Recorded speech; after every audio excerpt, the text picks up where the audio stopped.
इस वक्त अमेरिका के राष्ट्रपति डोनाल्ड ट्रंप नेटो के रवैये को लेकर बहुत ज्यादा खफा हैं। सवाल है कि क्या अमेरिका नेटो से अलग होने वाला है? देखिए इस रिपोर्ट में।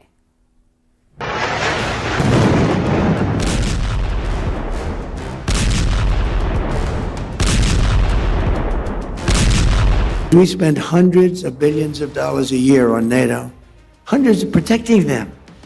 And we would have always been there for them, but now based on their actions, I guess we don't have to be.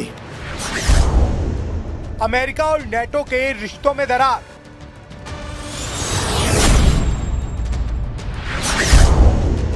America ने छोड़ा साथ तो क्या होगा नेटो का फ्यूचर? ईरान युद्ध में अमेरिका और नेटो के बीच दरार खुलकर सामने आ गई है। युद्ध के दौरान नेटो के रुख को लेकर डोनाल्ड ट्रंप बहुत ज्यादा गुस्से में हैं। ट्रंप ने साफ कहा है कि जो हमारे लिए नहीं है, हम उसके लिए नहीं हैं। पहले एक नजर एक महीने में ट्रंप के नेटो पर दिए गए बयानों पर डालते हैं। 16 मार्च को ट्रंप ने कहा था, हॉर्मुज पर अगर साथ नहीं दिया तो नेटो के भविष्य के लिए बहुत बुरा होगा। 17 मार्च को ट्रंप ने कहा था, अब हमें नेटो की जरूरत नहीं है। 21 मार्च को ट्रंप ने नेटो को कागजी शेर बताते हुए अमेरिका के बिना नेटो कुछ भी नहीं है ऐसा बयान दिया था। 25 मार्च को ट्रंप ने कहा था कि ब्रिटेन के एयरक्राफ्ट कैरियर अमेरिका के मुकाबले खिलौने हैं। और 27 मार्च को ट्रंप ने कहा, वो हमारे लिए वहां नहीं है तो हम उनके लिए क्यों रहें?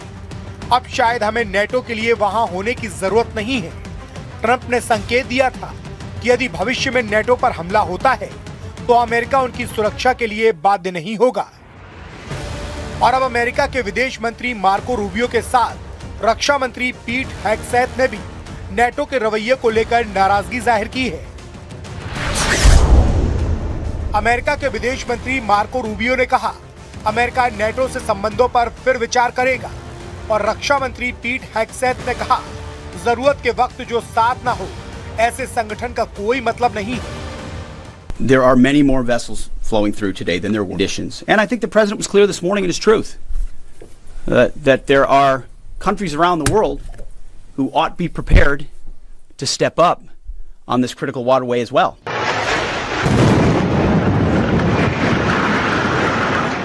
मतलब एकदम साफ है, ईरान युद्ध को लेकर नेटो और अमेरिका के रिश्तों में बड़ी दरार आ चुकी है और ये तल्खी हर बीतते हुए दिन के साथ बढ़ती जा रही है।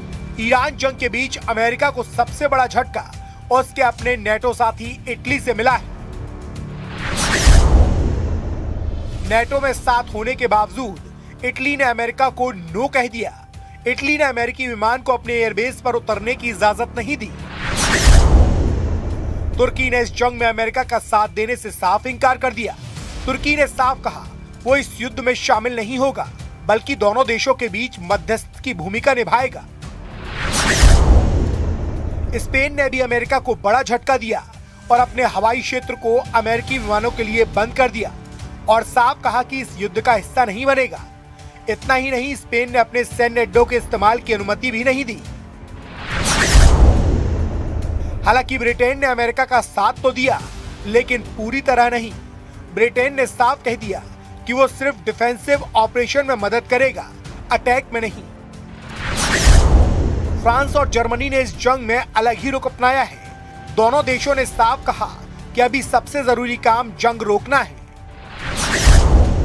खाड़ी देशों का रुख भी दिलचस्प है। सऊदी अरब और यूएई जैसे देश सीधे तौर पर जंग में शामिल नहीं हो रहे हैं, लेकिन अमेरिका को अपने सैन्य ठिकानों का इस्तेमाल करने दे रहे हैं।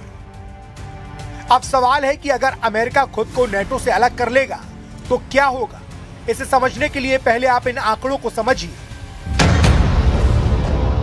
नेटो के कुल सैन्य खर्च का 62% अकेले अमेरिका वहन करता है।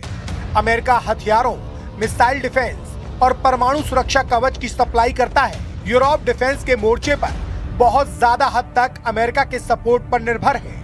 रूस और यूक्रेन की जंग में भी अमेरिका ने नेटो का सबसे ज्यादा सपोर्ट किया है। मतलब नेटो के भविष्य पर मंडराता खतरा केवल एक राजनीतिक बहस नहीं है, बल्कि यदि अमेरिका इससे अलग होगा और उसके हटते ही सैन्य, वित्तीय और रणनीतिक शक्ति लगभग आधी रह जाएगी।